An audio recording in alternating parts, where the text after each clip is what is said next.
This is why it wouldn't work for the iron rule to say evidence is really important. You're allowed to do some other stuff as well, though. Just make sure you also get the evidence. That's in a way that's not so different from what Aristotle was operating with. And then everyone would say, well, okay, we'll get some evidence. Wow, it's so difficult, though. Let's. That's a really good point. I never thought about that before. Let's go back and argue a bit more about the aesthetic merits of our theories. But instead, you just have no choice.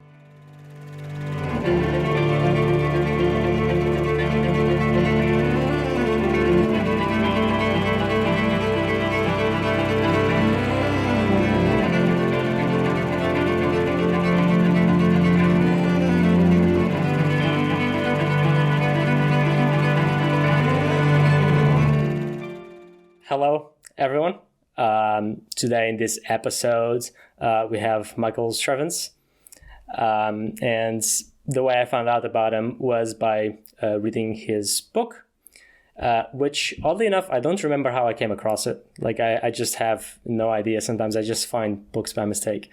But not by mistake, sorry, just by accident. And it was lovely. Like, it's for the topic, it was one of the best books that I ever read. And so I reached out to Michael to see if he wants to have a conversation, and he was kind enough to come here. And so I'm very excited, and the topics that he covers are very fascinating.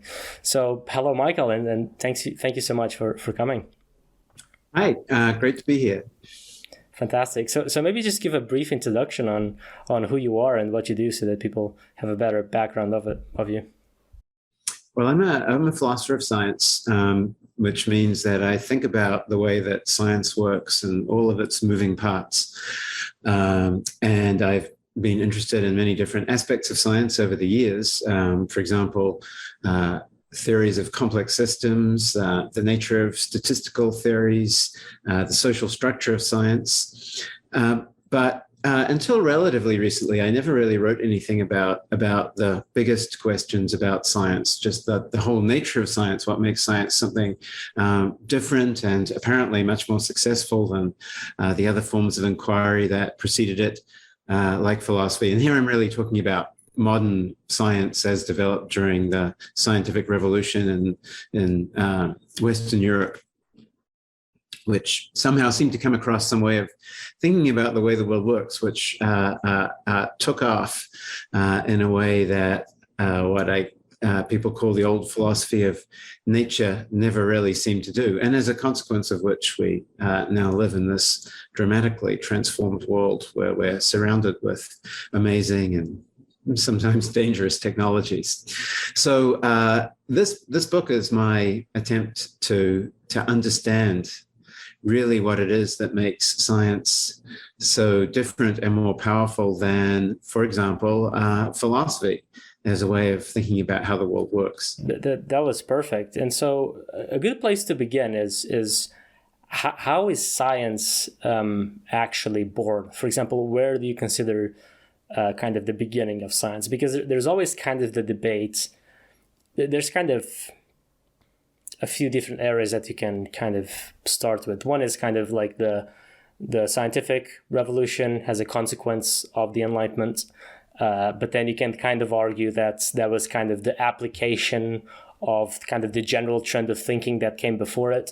And even in the Middle Ages, they were already kind of building up to it. And then there are also some people that kind of go all the way back to the Greeks, because something like science was there, at least starting with Aristotle. So from your perspective, how do you conceptualize the beginning of science? Well, if science means kind of systematic, intelligent, creative, ambitious, determined, meticulous attempt to figure out what's really making everything tick, what makes the universe work, then science, I think, has been around for more or less as long as recorded history, maybe not always written down. And certainly a philosopher like Aristotle, or say many of the Islamic thinkers of the Middle Ages, or Chinese thinkers, are engaging in something that fits the description I just gave. They're doing a kind of science, trying to figure out the world. But often we use the term science in a narrower way. Maybe it's a little invidious. Maybe we should be more careful and say modern science or something like that. We don't really have a good word for it, for this thing that sprang up during the scientific revolution, as a result of which science began to look a lot less like my own discipline of philosophy, where it seems like you're, well, as the 17th century writer Francis Bacon said, it seems like in some ways you're going round in circles forever. There's this great cycle of different theories, sometimes more realist theories, sometimes more idealist theories, all of these wonderful arguments, but there isn't this sense, oh, we've now figured out this stuff, we've discovered this stuff, this is the bedrock, the foundation on which we can build new knowledge.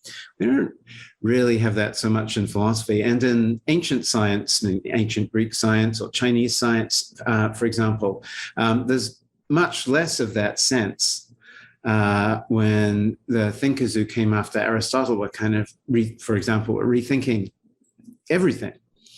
Now, however, even though there's a sense in which, say, Newton's theory of gravity is obsolete, it's been replaced by Einstein and the laws of motion by quantum mechanics, still all physicists recognize it as this concrete, substantial achievement on which all of these other achievements are actually built. So science acquires this kind of cumulative feel, and it's the same across many different areas. So in something like biology, for example, especially after Darwin, or in geology, throughout the last 200 years, for example, you get the sense of people building on the knowledge they already have. That doesn't mean, of course, that sometimes ideas are not discovered to be completely on the wrong track. But even often when they're on the wrong track, like say the caloric fluid theory of heat, where heat is thought of as a kind of a substance that flows into things, the more of that substance you have, the hotter you are. Even that theory resulted in the development of certain kind of mathematics, which turned out to be, and in fact, the beginnings of the whole science of thermodynamics, which turned out to be incredibly useful, even as the fundamental conception of heat changed. So it's this cumulative, progressive nature. I mean, sometimes it's one step back, but then two steps forward. This progressive nature, which I really think marks out modern science as special and different, and that I wrote this book to try to understand. What we should call it, I don't know. I guess maybe we should just call it modern science versus all the other sciences there have ever been. But after a while, that can get a bit clunky, and so we end up just talking about science as opposed to, I don't know, the philosophy of nature. Right. Yeah, that was great, and I really like your emphasis on this accumulative aspect of science, which is really kind of what made it so powerful, especially compared to natural philosophy, like you just described. And it's actually a bit curious on how that came to be, especially regarding on what made that accumulative knowledge so important and what allowed it to be. And I'm actually pretty interesting about how different conditions, for example, in terms of philosophy, in terms of what we now call philosophy of science, of thinking of how philosophy should be structured, but also material conditions that allowed that scientific progression to occur. And that's a topic that I find really interesting, and I hope that we can cover later. But I'd like to first try to get a basic foundation of philosophy of science, which is, of course, your field, and kind of, I think, the two major tall figures of philosophy of science that almost everyone knows if they are kind of related to the fields, and if they don't, they should, because they should, even if they're only concerned about science. Like, even if you don't give a crap on philosophy, I think they're pretty important thinkers.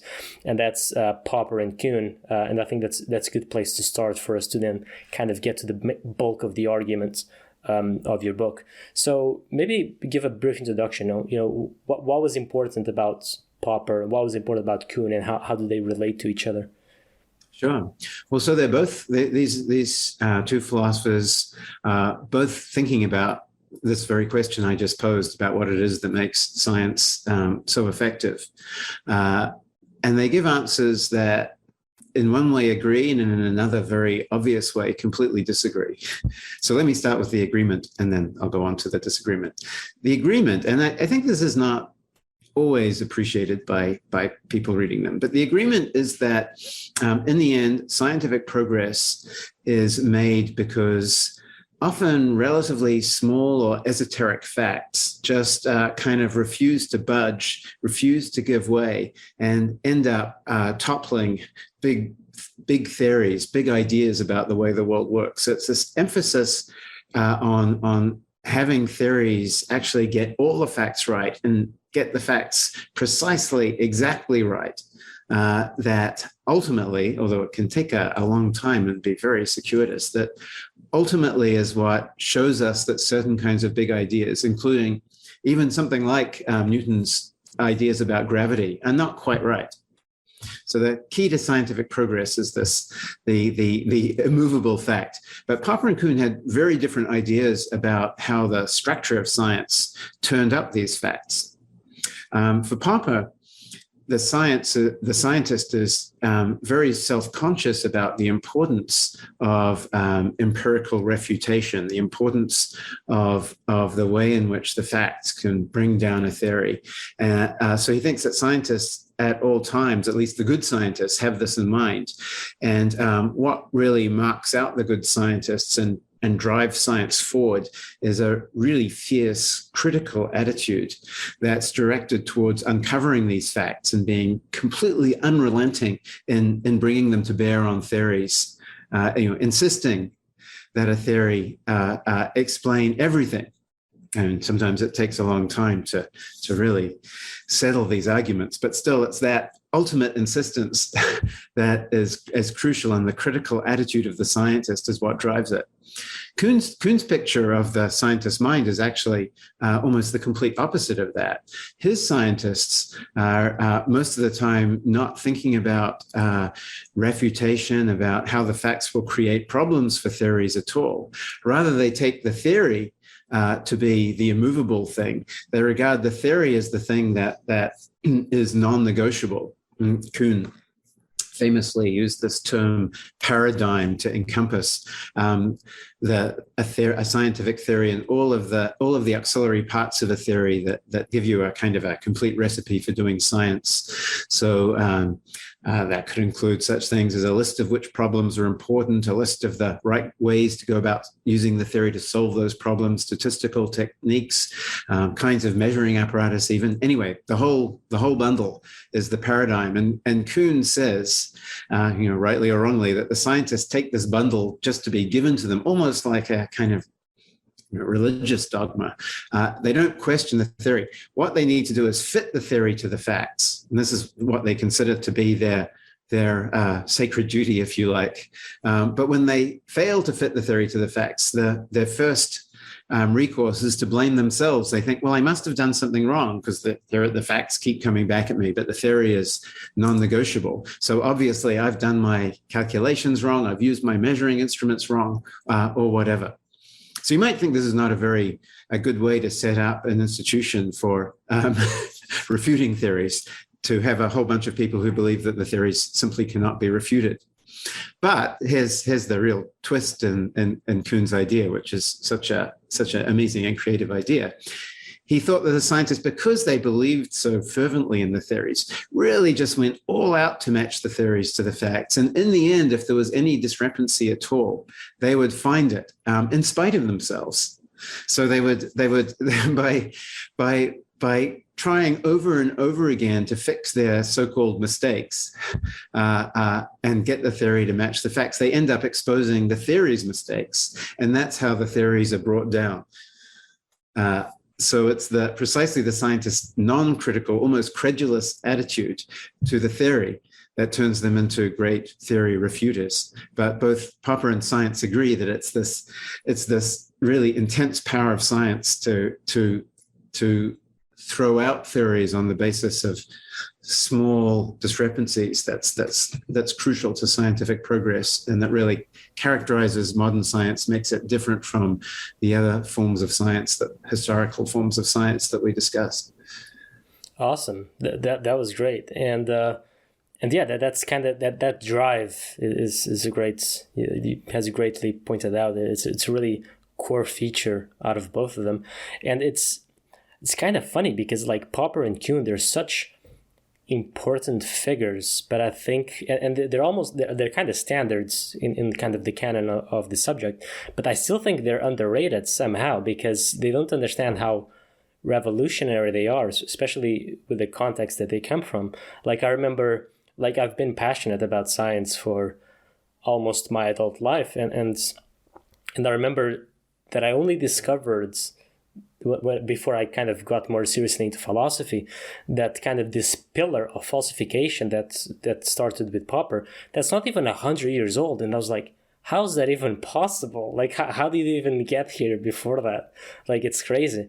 And also the fact that he cared more about theory surviving than having a correct theory. I think people don't understand how much of a bizarre claim that is. And with Kuhn, I also think he's underrated because I think people don't truly get what he meant by paradigm. In his book, he really describes this when he kind of had a shift towards Aristotelian thinking, that it's this thing in your perception and in your entire cognition. Like, it's not something outside of you. It's like it completely frames your thinking, and that's kind of almost the most important thing there is. It's like, how are you framing the world? And people, I think, often read these authors and they don't quite appreciate exactly, how big they were and what they were actually saying. But a problem with these authors is that, sometimes people read them because they know they're important, right? So they read Popper's, what's his book? Conjectures and Refutations, something like that. And then they read Kuhn's book. And something that happens when you read a book like that in isolation is that everything sounds more convincing than it actually is, because you don't see the kind of the counter arguments, right? And so, for example, someone reads Kuhn, like I did, for example, when I first started reading about this stuff, and you're like, oh, it's science all about, paradigm shifts and whatnot. And if you read Popper, like, falsification is like basically 99% of science. But it's not the case, obviously. Like, they put lots of great arguments and they contribute a lot to the field, but that's not actually what philosophy of science is, like, at least right now. So maybe you can touch upon what exactly was missing with these thinkers, and what has been advancements in the field of philosophy of science. So where do I think Popper and Kuhn went wrong? Mm-hmm. Sure. Well, I think I'll begin by not answering the question and saying what they got right. I think the thing that they agreed on is they were completely right about, that the key to modern science is its obsession with getting the minutiae right, and having the fates of big theories depend on complex, small-scale observations. I mean, it's not always little measurements. Sometimes it's something like, as with Darwin and the theory of evolution, it's an appreciation for the details of the way that life is arranged in many different parts of the world. It was really when Darwin went on his years-long sailing trip around the world, he began to appreciate all of the. He was a very keen observer of small-scale structure of life, and that's really what ultimately built up to his big ideas about evolution. But anyway, that's the part I think they got right. But what in their diametrically opposed stories about the way scientists actually think, they're both really rather extreme, and I think too extreme at opposite ends of a spectrum. On the one hand, Popper's scientist is just too logical and rational and also fair and impartial. So the Popperian scientist is just as concerned to refute their own theory, a theory they may have come up with themselves, to really test it rigorously against the facts. In real life, I don't think we find scientists don't have this kind of superhuman objectivity that Popper thought was key to making science work. On the other hand, Kuhn's picture is too negative in a way. I mean, his picture of a scientist is is certainly not very appealing in a civilization that values independence and clear-sightedness. Here are these scientists who just can't let go of this idea, or almost totally taken in by it. In fact, scientists are a little bit more measured than that. Some of them really are keen on overthrowing the prevailing theory, just as Popper said. So a lot of them are just want to do their scientific work, and they know the rules for doing the scientific work, but it's not as if they're going to stake their life on some theory or other. They just accept it as sort of the current way things are done, and they'll go along with that. So Popper made his scientists too credulous, and Kuhn made his scientists too credulous. Popper made his scientists too critical. The truth is somewhere in the middle. Scientists are more like ordinary people. They're not just going to swallow some story completely without having any second thoughts, but they're also not going to manage to consistently apply the kind of logical rigor that Popper demands to every theory, least of all their own favorite theory.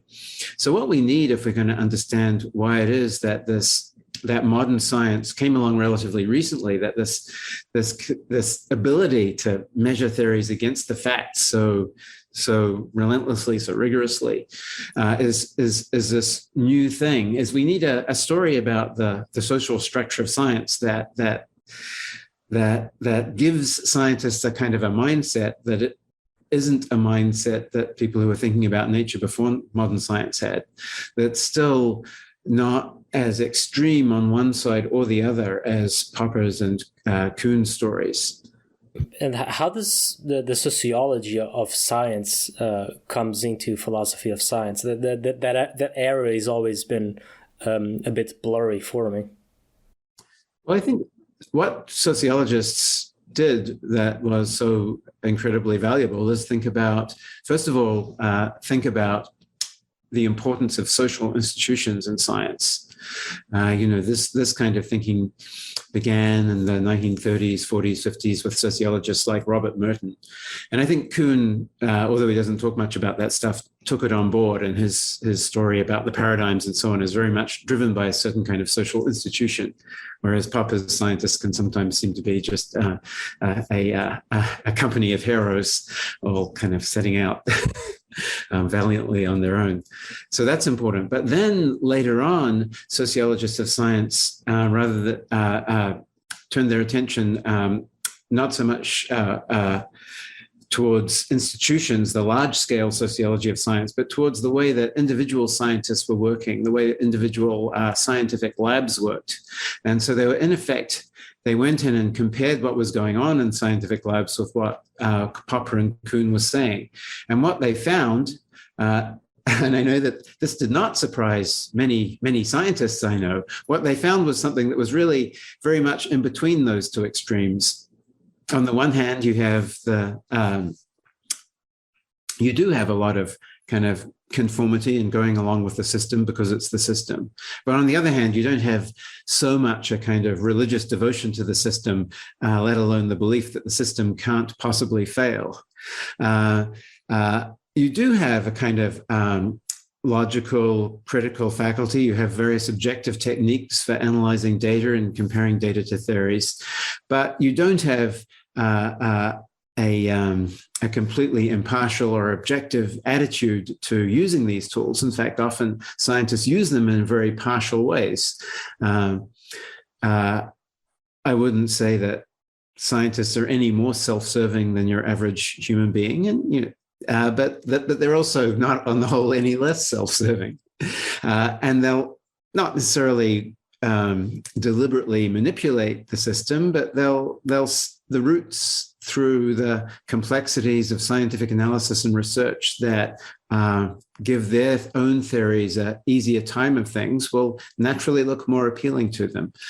So it's complicated. What you find is that scientists are acting like real human beings, sometimes admirably, sometimes just normally, occasionally shamefully.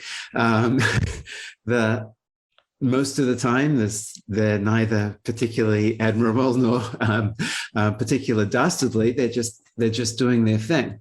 And sociology really brought out this side of of science and made it look like neither Popper nor Kuhn could really be correct. Both of them, in effect, made scientists these remarkable individuals, either remarkably critical and objective in Popper's case, or remarkably docile and uncritical in Kuhn's case. And really, they're neither. They're kind of doing their best to use the system to get what they want, which, in some cases is real understanding of the world. In some cases is just to do their job well or to be successful, to climb the ladder. What we need is a story that recognizes that and shows how the institutions of science work to take people like that, which is to say ordinary people, and somehow turn them into engines of the kind of refutation that Popper and Kuhn so rightly saw as the most important thing about modern science. Mm-hmm. So when looking about what Popper and Kuhn said and kind of the criticism that seems to be, the most spoken against what they were trying to claim, is that they kind of made up theories of how they think science works without too much, paying attention to what you just said of, how scientists actually operate in the real world. And I think Popper was kind of, this was more of a problem for Popper than Kuhn, in my opinion. I think Kuhn tried to pay more attention about how has this actually developed historically. But nevertheless, there's this common criticism about it. But the problem is that criticism to me, maybe not in a correct way, seems not so much philosophy of science, but more so history of science and sociology of science. So is there something unique about philosophy of science that is unique to philosophy that has kind of taken over this thinking about science? Well, I do think that many philosophers have kind of taken in these historical and sociological studies, and so they are themselves thinking in these lights. At the same time, on the more purely philosophical side, as philosophers have tried to develop stories about the logic of evidential support, the way that evidence bears on theories, so a kind of calculus, if you like, that takes in the evidence and tells you how much the evidence supports one theory or undermines another theory. As they've tried, often in quite formal, even mathematical ways to develop these theories, they've discovered, and the history and the sociology has certainly played an important auxiliary role here, but even formally, they've discovered that context is critical, that background beliefs are critical, and that in particular, the kinds of background beliefs that vary considerably between perfectly reasonable people are critical, which means that logically speaking, you should expect to find quite considerable disagreement about the significance of the evidence, and at least in the earlier stages of science when everything is still in ferment. So it can be something as simple as just disagreeing on how likely it is that some measuring apparatus was properly calibrated. You get a result from the measuring apparatus that looks very favorable for one theory and very unfavorable for another. And yet at the same time, there's something a bit funny about the results. I talk at some length in my book about the case where of a telescope that gives images that are a little bit blurry in a way that suggests that something has not quite gone right with the experiment, and yet still unblurry enough that the calculations can be made that favor one theory. As it happens, it was Newton's old theory of gravity, and undermine another theory, Einstein's new theory of gravity. The experimenters involved, led by the famous physicist Arthur Eddington, themselves concluded that Eddington was very pro-Einstein. He really wanted Einstein's theory to be correct. And for, not out of some kind of inner selfishness, but because he appreciated the mathematical beauty of the theory, and also because he thought this was right at the end of World War I, he thought that having a German physicist, the physicist, or German speaking, I should say, physicist who represented the defeated powers, turn out to have this wonderful new idea would help bring about a new era of international cooperation and peace. So Eddington was very high-minded in this way, but nevertheless, he really wanted Einstein to be right. And so he dismissed the results of that telescope, probably correctly, actually, but without really knowing what had gone wrong. He dismissed them. Other scientists who were reading the fairly scrupulous experimental reports from him and his team thought, well, that seems a bit rash to dismiss those results. Sure, something could have gone wrong that makes them invalid, but equally, maybe despite being blurry, they're still giving us valuable information. How can we just throw them out altogether? So I'm back giving you a kind of story about in a way, the sociology or the history of science. But our best logics of science kind of parallel this and show you just how differences in basically guesstimates, informed guesses about the causes, the possible causes of the blurriness in this particular telescope can lead people to interpret the evidence in really quite different ways, and in ways that often, as I say, maybe are not. It's not as if someone like Eddington is acting in bad faith, but rather naturally he's tending to interpret the evidence in ways that vindicate his whole experiment and the theory that he loves. So what you see is something that's neither Popperian nor Kuhnian, which is exactly what these logics would lead you to expect, that neither a complete bloodless impassive objectivity, and in some sense, as I explain in my book, it's kind of logically impossible. The interpretation of the evidence will turn on things that are not spelled out or determined objectively. But at the same time, it's not a matter of everyone just sort of lining up to support their theory. There's a lot of kind of human variation and difference and ambition, and there are many other stories to illustrate this that manage to flow into the logic of science in a way that the logic is, in a way, not only accommodates but finds necessary in order to go forward. Everyone needs to be opinionated in order to interpret the evidence. This is what our logical research shows us. Everyone needs to have some view about these different matters, yet there's a lot of latitude about what belief you might have, and so humans will naturally have different kinds of beliefs, and so we get this great array of opinion, which is all sounding like it's perhaps I should remark, not very helpful for building this theory refuting machine that I'm claiming science in fact turns out to be. Great. And I can't help but be, when you mentioned, for example, this attempt to kind of have a more mathematical, formal approach to deciding if a theory should be correct or not. Can you mention some big names of proponents like that? Because to me, that just sounds basically impossible in any meaningful sense.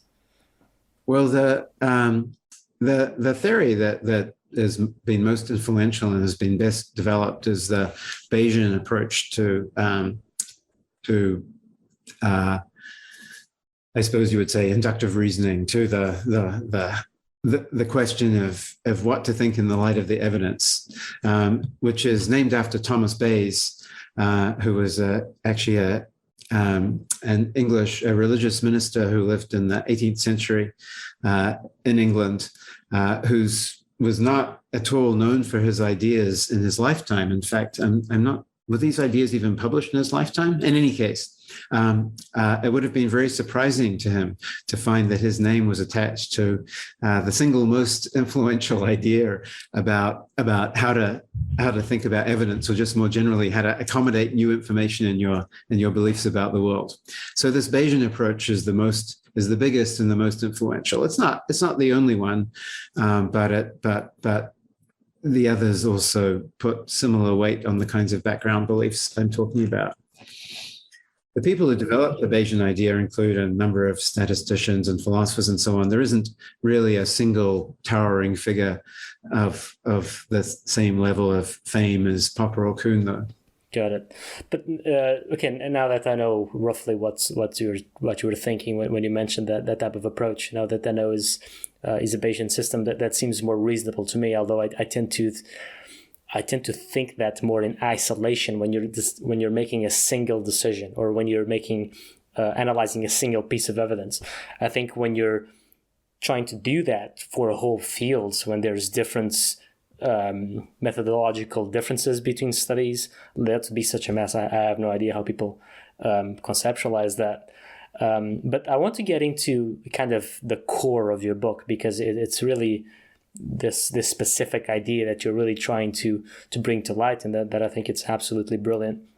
So what exactly makes science special, and why the hell did it take so long if it's that powerful?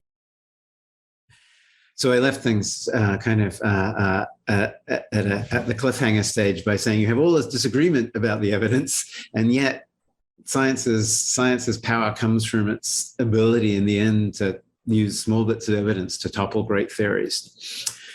Well, I certainly think that, as you can tell, that the disagreement is real, but there's a kind of agreement that underlies it, which is in a way not very much agreement, but just enough to make science different enough from what came before, and have the kind of power that I say that it manifestly has.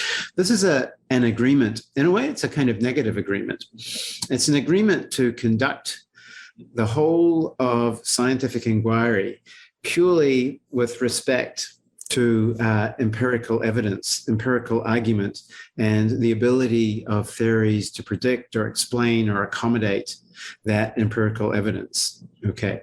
Now, maybe that just sounds like a description of what everyone already knows about science. And if so, that's good, because I think everyone, in some sense, does already know this about science. But it's important to notice in that formulation is the only part, that there are certain ways of thinking that are completely off limits.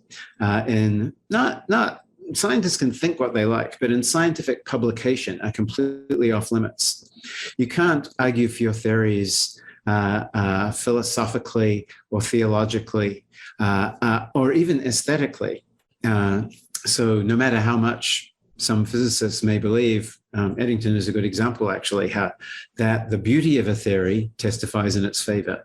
You can't argue in a scientific journal article that your theory is more likely to be right because it's more beautiful. What you have to do is, if you have a theory that you appeals to you because of its elegance, you have to find some piece of empirical evidence that supports it or that undermines its rivals. So everyone is, in effect, agreeing to play by a certain rule, and I call it the iron rule of explanation. And you can think of it because it's about insisting that theories be evaluated in the light of the facts that they can and can't explain. The important thing about the iron rule is that it functions as a kind of a rule for a game, a serious game, a game that has a purpose outside just gaming, of course, namely the pursuit of scientific knowledge. But still, a rule, it's an artificial rule, this commitment to argue entirely in terms of evidence. And it commits everyone, because it commits them to settling their arguments through evidence, it commits them to this process of digging up ever more little bits of evidence here and there to try to convince their opponents that they're right.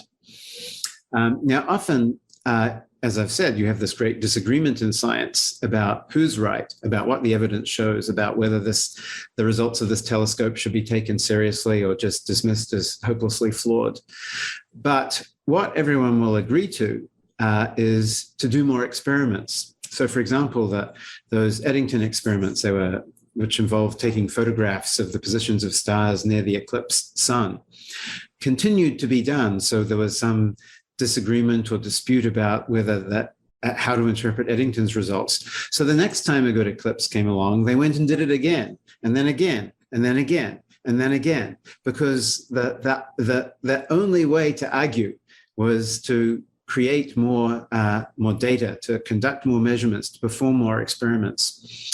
Eventually what happens, and this happened with the measurements of the stars, that these are supposed to detect or they do detect the angle the amount by which light is bent by gravitational fields. So something where Einstein and Newton make different predictions. Eventually, the situation starts to become more clear. With Eddington, you had just 3 telescopes all somewhat disagreeing with one another, in fact. 20, 30, 40 years later, you had many, many different telescopes pointed at different fields of stars during different eclipses. And the evidence began to line up, and it became clear that, on the whole, Einstein's theory was making the right predictions. And a telescope like the one that gave more Newtonian-looking results was an outlier. And so scientists who are, as I say, are ordinary people, subject to failures, but also, on the whole, trying to do the right thing, look at a set of data like that, and finally they can begin to agree. Maybe they may not all entirely agree, but a kind of consensus is formed.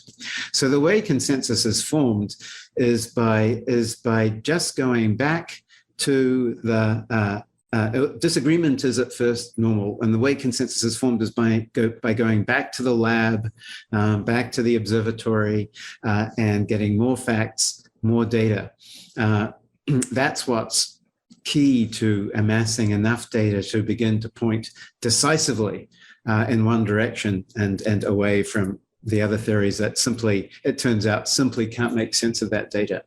So the role of the iron rule in all of this is to focus scientists 100% on this task of getting more data, to tell them if they're going to win the game, as it were, then they just need to do more experiments to make more measurements. It doesn't tell them to think in any particular way about the results of those experiments. And inevitably, I think they're going to disagree. But what it does do is tell them to do more experiments. And that's really, I think, the key to modern science is this emphasis to the exclusion of everything else on going back and finding more little complicated facts to bring to the table.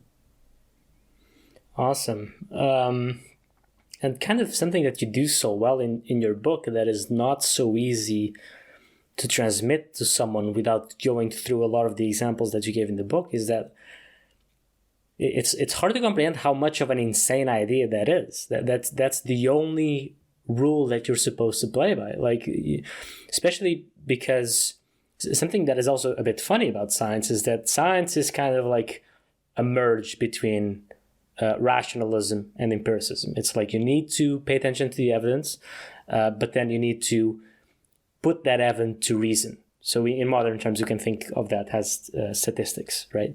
And so you can't just have pure evidence because that doesn't give you anything. Like, you have to interpret it. But at the same time, you can't just, be like thinking things through in like your philosophy chair and hoping to uncover the secrets of the universe. But the thing is, even within that merge of empiricism and rationalism, there is reason there. So there is some kind of philosophizing about it, so to speak. But then the official rule is no. You only look at the data, and everything else is absolutely irrelevant. And then there's also another interesting aspect, which you also mentioned a little bit, and you go in depth into the book, is that the scientists themselves don't play by that rule in the sense of how they think in their personal lives, which is very bizarre, right? It's because it's like you ask a scientist, well, why do you think this theory is so promising, even though the data is kind of preliminary, and they'll give you all kinds of reasons that might not be all empirical, but then only the empirical evidence counts. And then once that empirical evidence counts, then we accept it as valid. But then what produced that evidence was the non-empirical reasons, and it's just insane. And you lay it down in your book so well. Yeah, thank you.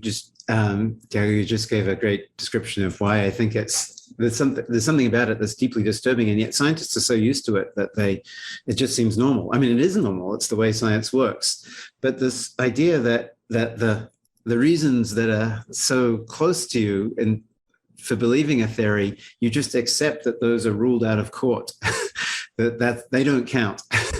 That's not what science is about, and you just accept that. Yeah, I like to use the example of the elegance or beauty of theories in physics because so many contemporary physicists have talked about its importance to them. So it's something that there's no doubt that they still think it's terrifically important. That they will, on the one hand, feel that this is their guide to the truth. This is the line they follow to see how the universe really works. And then when it comes to defend it, all that goes out the window. It's and this whole other way of arguing for theories becomes the way to go. Is really quite remarkably strange. You asked me earlier to comment on why it took so long for modern science to come along. I think it's because of this very strangeness.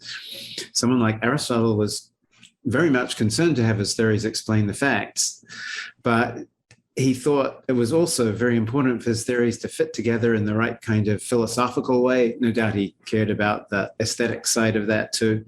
And so he simply didn't devote the same amount of time and attention and sort of almost neurotic, obsessive focus to getting the theories exactly right with respect to the facts that modern science does. And so his theories, although wonderful, simply have not turned out to be especially important to the development of our current thinking about the world. And in your book, you talk about the importance of beauty in physics, of kind of like the difference between what is acceptable as a scientific argument and what the scientists truly think. And something that I don't think you touch on in your book, but also kind of goes within the same pattern, is also within physics, but with a more theological dimension, because now science is kind of very much associated with this kind of like hyper materialist thinking that's kind of like within the cultural wave of new atheism. But for example, in the 20th century, like a lot of the greatest physicists to which the entire foundation of modern physics rests on, a lot of them weren't materialists at all. Like they were often theologically motivated, and they thought and funny enough, they thought of what we now consider science and materialism. They thought what they discovered was arguing against that. And so that's another example of, it's one thing it's a valid argument in science compared to what the scientists truly think. And I find it bizarre that we kind of forgot that aspect of history, of theology and science in the physics of the 20th century. Yes, no, exactly right. Eddington, for example, was a devout Quaker. But what's really important, I think, what you say is exactly right. What's really important about science is not some kind of big philosophical idea about the way the world works, but rather almost the exact opposite of that, this very specific methodological injunction to argue in a certain way. If you follow the iron rule, if you follow that injunction to just argue with the evidence, it doesn't matter what you think about the big picture. It doesn't matter whether you think the evidence is the only important thing or not. And as you've said, as I've said, many physicists, many scientists don't think the evidence is the only important thing, but it doesn't matter. Science says, yeah, it's fine for you to think that, just don't bring it into my journals. And that turns out to be the key behavioral modulator that makes scientists do the kind of thing that has made science so successful. So one of the things that annoys me about the public perception of science is that they think it's way simpler than it is, especially to evaluate a theory and to kind of decide versus, A is correct and B is incorrect. And especially in the history of science, we tend to view the history of science as a bunch of mistakes that people just were too stupid to see or something like that. And I really hate that, because you don't quite capture the tensions that were when those discoveries are being made, because we're analyzing that history with post hoc knowledge about our current scientific understanding. And basically 99.9% of the people, if they were put back into that era, not only would they not be able to, make the correct claim, but it wouldn't even be possible in principle of that claim, because a lot of the times that knowledge wasn't even available, or that technology wasn't even available.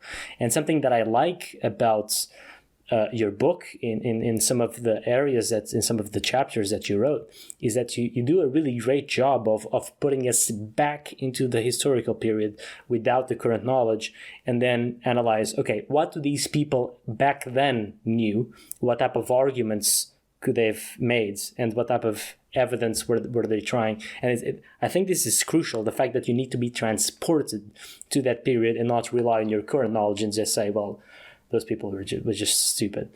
And something that I absolutely loved, and that I would like you to cover that, and maybe you can't cover it in detail because maybe you just don't remember it very well. But when you kind of made the debate of the caloric fluid theory versus the kinetic theory of heat in kind of like a fictional story, like, I absolutely loved that. That was one of my favorite parts. So maybe if you can, like, unpack that a little bit. Well, sure. So in that passage, I'm trying to use that historical episode to put people reading the book in the shoes of the scientists, and they don't know which of these two ideas is right, and they're proposing experiments to one another to test the theories. So is the key piece of data is that heat can travel through empty space from the sun to the earth, right? Everyone who's lain on the beach knows that. And of course, the whole existence of life on earth depends on it. So how can that be? There was one idea about heat.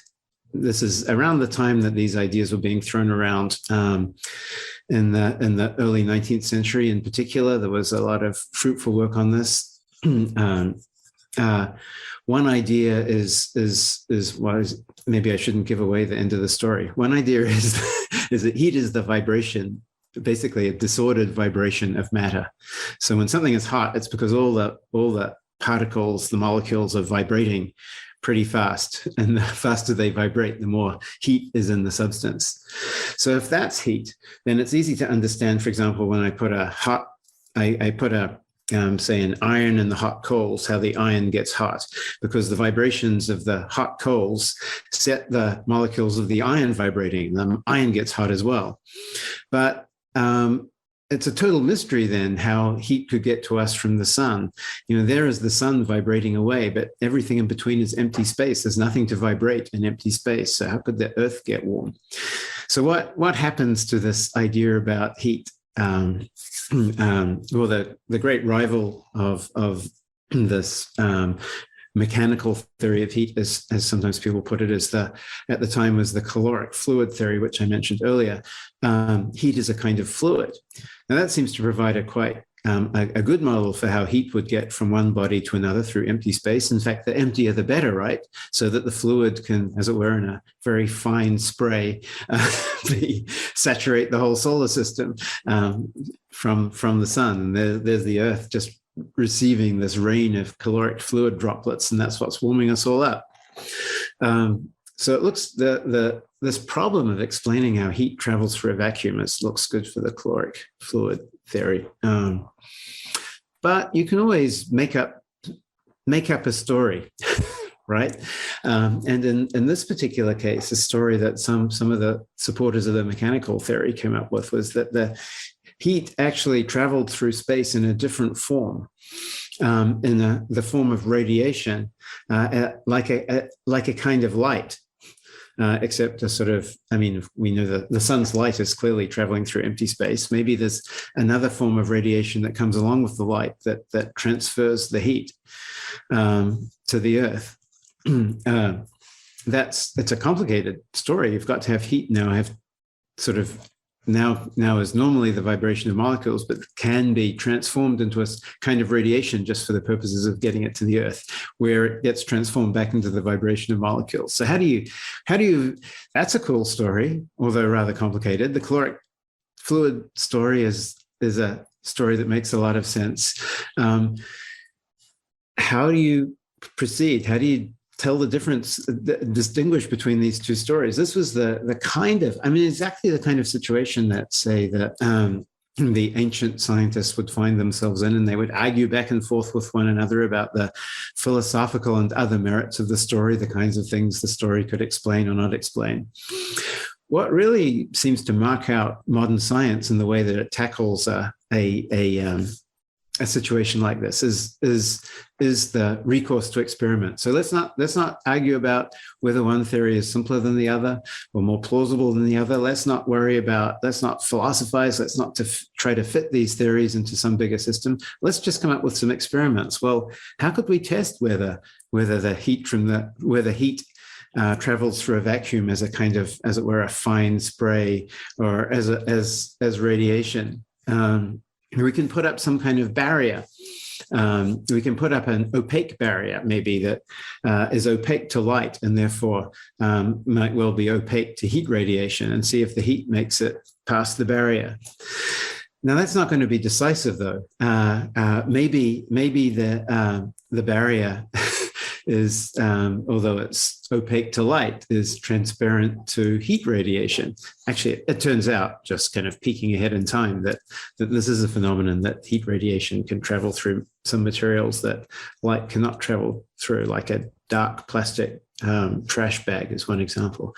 Anyway, I won't go on for too much longer, since this is just to give people who are listening a kind of a sense of how the story goes. But the way the story goes is this kind of back and forth of experiments where one scientist does an experiment to defend their theory. Okay, totally partial. There's no Popperian impartiality here.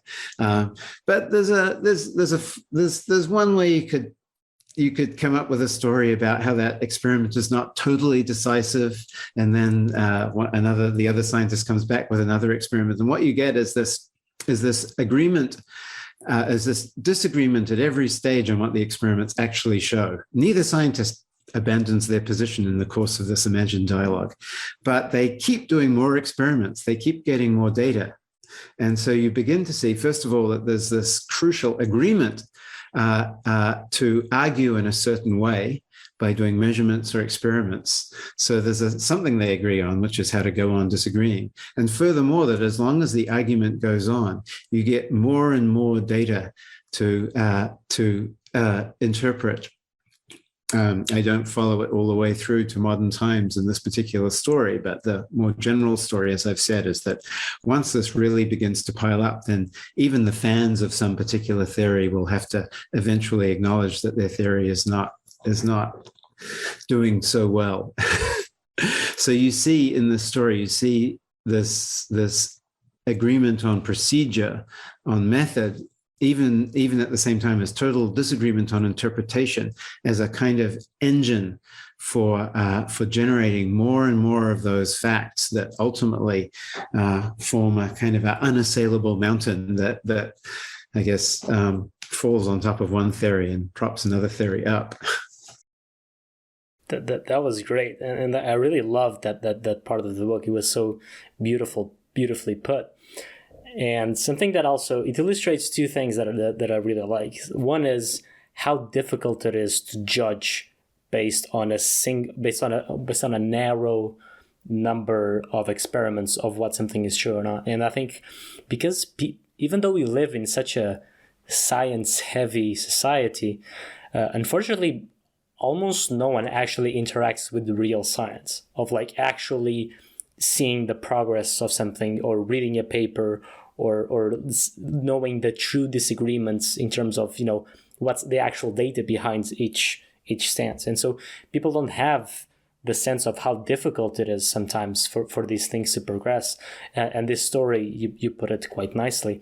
And another thing that I also like is because it shows such a fascinating aspect of science, because even though science is seen as this really rational, objective thing, in practice, it relies a lot on creativity, which is not rational enough at all by most accounts, because it takes creativity to come up with a theory with an experiment that proves a theory. Like, and it's really hard to do because it's literally thinking outside the box. It's a perfect example of that expression.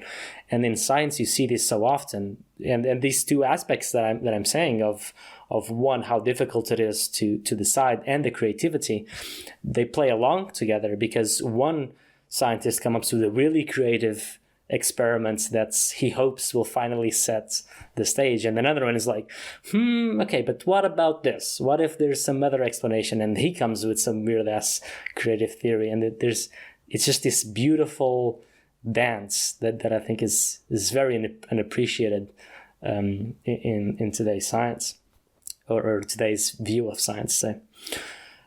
So something you covered in the book as well is this. You kind of, I guess you took that from Kuhn. I think I remember reading from him as well, which is science kind of has this game where you kind of, I don't know quite how to explain it. Maybe you can explain it better than I can, which is kind of, it almost tricks you into almost exploiting your labor for the greater good of science, even though that particular action that you're doing is close to irrelevant and insanely tedious. And when I read that on Kuhn's book, I kind of understood it intellectually, but like it didn't hit very deeply to me. But fast forward a few years later, now I'm doing a master's in neuroscience, and to me that just became so clear, because it's like you have this massive hypothesis on the top, and then you kind of have like sub categories of how things work, and then below that maybe you have some experiments that validate the thing, and to do an experiment to validate the subcategory, it's an insanely tedious process. It's like you want to analyze a specific piece of tissue. Okay, here's a protocol of 30 steps that you need to do, and that's for one sample. And now you need to do that for 50 samples, and then you need to spend 10 hours doing statistical analysis or something like that. And to me, that's just insane. But it works. It's insane, and it's even more insane that it actually works because the scientists actually do it. And to me, it almost feels like a trick somehow. Yeah, that's one thing I didn't really get into before that I should have, is the difficulty of carrying out these experiments. Often it's years and years of work to set up an experimental apparatus so that it actually works. What you're doing, of course, is the fruit of a lot of people's work, kind of figuring out these protocols and so on. And even that's laborious and as you say, often tedious, but many experiments. I mean, even that Eddington experiment I mentioned, one of the things I love about it as an example is they sailed off to the bits of the world where where the sun would be completely eclipsed, and they had to take photographs of the stars around the sun at the moment of totality. It could easily have been that the weather was just terrible in all the places they were. In fact, they did run into some problems with clouds, and the whole thing was a failure. They would have come back with no data at all from a good 6 months long expedition to the tropics. So there's so much, there's tediousness, there's uncertainty, there's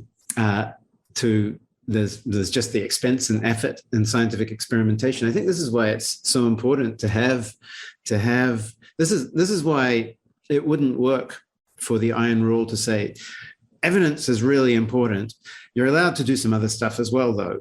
Just make sure you also get the evidence. That's, in a way, that's not so different from what Aristotle was operating with. And then everyone would say, well, okay, we'll get some evidence. Wow, it's so difficult, though. Let's... That's a really good point. I never thought about that before. Let's go back and argue a bit more about the aesthetic merits of our theories. But instead, you just have no choice. Eddington was a theoretical physicist, basically. He was one of the very first to appreciate the complex mathematics of Einstein's theory. And yet here he was thinking, I guess I'm just going to have to sail off to Principe, this island off the coast of Africa, to if I'm going to get anywhere with this theory, to actually get some facts together. There's just one choice. And that's what, as you say, that's what maybe tricks. Well, that's what sets things up so beautifully, sets up the contours of scientific inquiry so beautifully, so that every scientist, no matter what their views about which theories are right or wrong, or which protocols are promising or not, all of them are going to end up being, or at least aiding in the operation of running this kind of fact-generating machine. Mm-hmm. Well, what I meant by trick is more of this this thing that the system kind of depends on this very micro actions of the scientist, but then there's kind of like an imbalance of the payoff, because those actions are very often irrelevant. It's like the whole system depends on the scientists, but the science gets almost nothing out of it, because it's not like you, especially nowadays, it's not like you do an experiment and you're going to revolutionize a field. It's just one tiny micro puzzle of the whole thing, and that's kind of what I meant. So something that I've been thinking about a lot these past few years, and you're a good person to kind of help me clarify this a bit, is how to think about the ontological status of what science says it's true. Because on one hand, you kind of think about science as discovering what is true.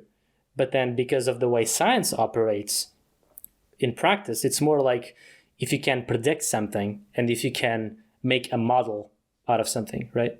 But those aren't quite the same, because you can predict something and the kind of the theory behind it, your assumptions, they can be wrong. And you can have a model that works fine. Like, for example, before before modern cosmology, we had proto models that seemed to work in the sense that you can make some predictions out of it, but they were wrong. Like, they were fundamentally wrong. That's something that I don't like about, for example, Neil deGrasse Tyson and some other people, when they kind of try to, I've seen them sometimes dismiss kind of like a Kuhnian criticism of science, and the way they think about it is, oh, no, but those previous paradigms weren't wrong. They were kind of proto paradigms. That's kind of their claim. And that's a bullshit claim as far as I'm concerned, because they had a theory at the core of how the world works, like the actual laws, and those were wrong. So you can't just say it was it's not a step up. Kuhn, in my opinion, was right that it's a qualitative jump that you make. But so how are we supposed to think about what science is? Are we actually discovering true reality, or is that the case that we can't just make that type of claim? That's just not a claim that science makes, and we just have to go about predicting how things are going to be. Well, it's certainly true that at various times scientists have thought that they kind of figured out how everything worked, and then it turned out that they were wrong. So at the very least, we should be cautious about what the picture of the world that science is revealing to us. But at the same time, it seems that there are certain things that surely we've pretty much established for sure.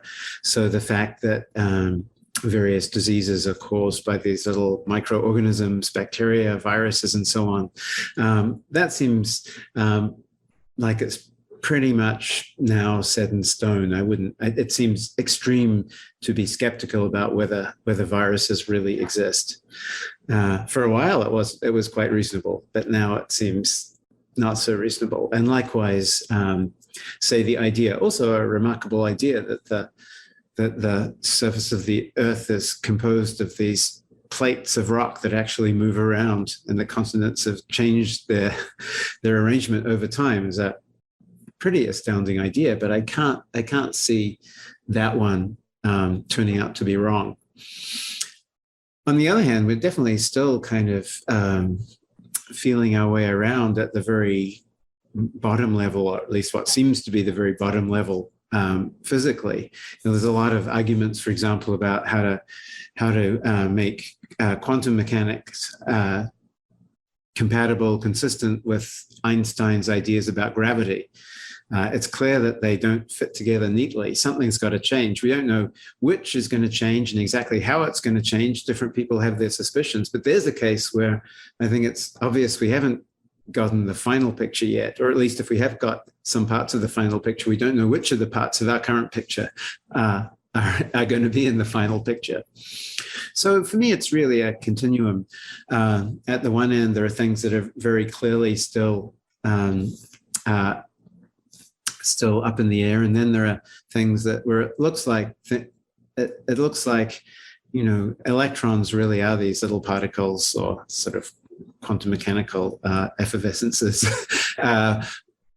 And it's hard to see how that could all turn out to be wrong. But at the same time, we couldn't say that everything is all of the details have been taken care of in every way. There's still room for surprises. And then there are other parts of science where the basic causal structure is pretty much beyond question, although a lot of certainly much about exactly how it works is still open to debate. One example of this, a very different kind of example, is medical science, where we know a lot about the bits of the body and how they fit together, but not nearly so. But we still can't really explain, say, obesity, why that there should be so much more obesity now than there was 20 or 30 years ago in the industrial world. It's just still a bit of a mystery. So there are many, many, many question marks. I, though, see science as especially if you think of all of science and not just the frontiers of fundamental physics, as slowly and maybe not surely, but in fits and starts, building up a picture of the world, the bits of the world and how they fit together, that we can take a fairly realistic attitude towards. But for example, when you mentioned quantum mechanics, and correct me if I'm wrong, because my knowledge about this is very rudimentary just from reading stuff here and there. But the impression that I have is, for example, when you talk about, there's kind of like a scientific question of how to integrate quantum mechanics with Einstein's physics. But then there's another question, which is kind of what I was more interested in, and kind of what I was trying to get behind my question, is what is actually, like, even if we manage to kind of figure out why that incompatibility exists between Einstein physics and quantum mechanics, then there's also the question about what exactly is quantum mechanics in of itself as a phenomenon, because it seems very nonsensical, basically. And that question, as far as I'm aware, it's not a question that scientists are very much interested in. That seems more of a question that the philosophers of quantum mechanics are more into. And as far as I know, and I'm getting this from C. Karl, I believe his name is, like, that's an insanely small group of people in the planet. It's like a few dozen people compared to, I don't know, tens of thousands of physicists. And from my understanding, kind of the official position of quantum mechanics is that there's all this phenomena here, and we have a rough theory of how this works, and we can make predictions out of it, but we don't care of what it means. That's not a question we care about. And so that's kind of what confuses me, that if you say that you don't care about what that actually is, as long as it works, like the mathematics works, so okay, that's good enough for technology. But when you think about kind of the original purpose of science, in the sense that it's connected to philosophy, it seems a very weird thing that you just don't care about, what something actually is, what reality is. Yeah, true. So for a long time, quantum mechanics, the official doctrine with quantum mechanics was not to worry too much. I think a part of that is coming out of the iron rule itself, in that it's saying don't philosophize about quantum mechanics. But what you're referring to is a gradually emerging sense that it's not just philosophical questions that have been left unanswered by the formulations of quantum mechanics that we have now. There are some real physical questions of the sort that science itself should be addressing that have not been settled by quantum mechanics. And so it's not just a matter of avoiding philosophy. Some more scientists have become interested in these questions, I think, recently. So say Steven Weinberg, who just died, in the last 10 or 20 years, started to talk more and more about the strangeness at the heart of quantum mechanics and the incompleteness at the heart of quantum mechanics. So it may yet turn out to be the case that it comes back as a respectable scientific question once the more speculative philosophical aspects of the question have been pushed off to the margins, as the iron rule says they should be. But it's still very much, as you say, up in the air. No one really has much of an idea what the truth is with regard to these very fundamental questions about how quantum mechanics ultimately works. Yeah, it's very odd, but then let's leave that aside, because that's something that's one is very hard to talk about, and also can take a very long time. I think that's a topic for a whole other podcast. Exactly. So I don't want to take too much of your time. We've been at it for a while, so I'd like to finish about what do you think are the biggest challenge to science right now? And you can take either a philosophical bent to it or a more pragmatic socio-political approach to it. Yeah, I guess I would say that this isn't exactly a challenge to science as such. I think science as such is here to stay as an institution. There are various. It has its problems, but I don't see it as kind of falling apart because of those problems. When I say problems, I mean things like the current debate about, say, null hypothesis testing and p-values and so on, and the idea that perhaps a lot of research that's being published in scientific journals is not actually really very good. But putting that aside, I think a much bigger challenge for science, and certainly one that's more important for the world as a whole, is finding ways to talk to the rest of the world that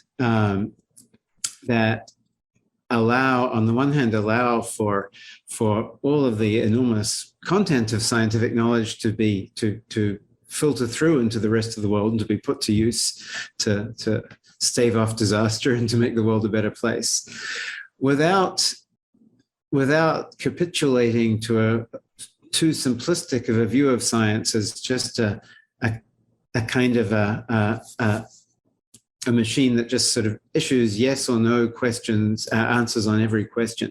That is, science needs to find a way to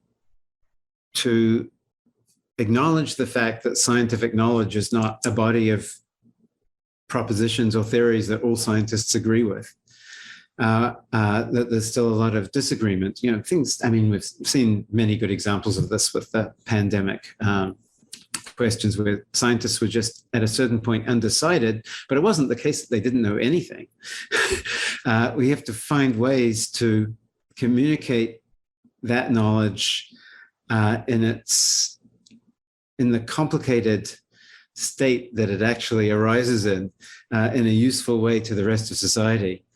One way to do this is the way it's been done with climate change science. The UN simply convenes this body, the INPC, which interprets the science for everyone else, for policymakers and so on. But you can't really expect to do that for every kind of science. You can't, for example, it's not nearly so easy to do that when the consumers are not people at the highest levels of decision making. You have weeks and weeks to to read the reports from the IPCC. but just ordinary people. Somehow you have to find a way to give ordinary people, for example, dietary advice that reflects the fact that, or for that matter, advice about how to protect themselves during the current pandemic, that reflects the fact that things are not settled, there's still an amount of uncertainty, without making it sound like everything is completely, that scientists simply are unsure about everything, and that you may as well just go to your favorite internet website for advice instead. That's a really good point, and that's a really big problem. And like you said, this has been really highlighted during the pandemic, and it's such a hard problem to solve because, for example, I think the perception of science of the public, I think, is actually diminished or hurt by a lot of times by the actual authorities of scientific institutions or scientific organizations or bodies from the government.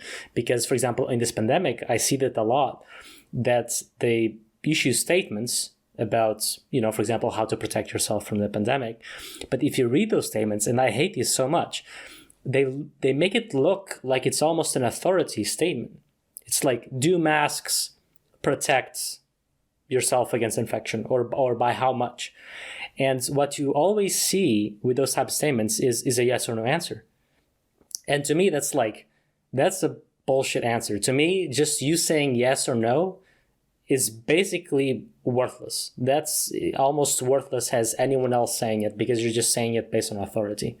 Now, the crucial thing is that they're not just saying purely on authority, because because the government says A and the online blogger says B, and one says yes, the other says no, but one has evidence behind it. But then they don't say that evidence. It's like the answer, what they should be doing is not that, do masks help you protect against COVID or not? It's like, here's what the evidence says. And here's the studies that have been made, and this has been the conclusions, and walk you through the process. They also do this a lot with myths. For example, does alcohol kill COVID, for example? And they say, yes, but don't use it. Something like I've seen those types of answers. That's just such a stupid answer, because people reading it is like, okay, but why? They need to understand, right? But then the problem with that is that if you don't want to rely on authority, and you want to kind of give the sense that there's a solid reasoning behind your recommendation, then that requires nuance. And how do you do that with this information age? So if I'm trying to explain to, I don't know, a family member, my aunts, for example, about what she should do, it's like I'm going to print the papers and walk her through the methodology and the statistics. That's just not doable. So there's just this tension, which is, if you don't give the evidence, then people kind of lose faith in it. It's just like, oh, authority, there's these scientists, they just go into the status quo, and they're bought out or something like that. But then if you want to give nuance, then no one listens, because it's just too complicated. And I don't know how to solve that problem. I think it's a huge challenge. So this really is it's not, I don't have the answer to it, and I don't think anyone has the answer to it, but it's really important to get it right. Yeah. And it's such a big problem as well, because it's not like a philosophical problem. It's a very pragmatic one. It's a problem that people are literally dying right now because of it. Mm-hmm. But oh well, let's see if as a society we can figure something out. I hope so. So that's it. We've walked through a lot about science, and this was a fantastic conversation. And I really appreciate you coming here. I'm sure you're very busy, and just thank you so much. Thank you for coming here, and thank you for writing the book, which was absolutely excellent, and I recommend everyone picking it up. Great. Well, thanks so much for having me on the show. That was a really fun conversation. Awesome. So have a nice day, Michael, and thank you so much once again. You too. Bye-bye. You too. All right. Bye.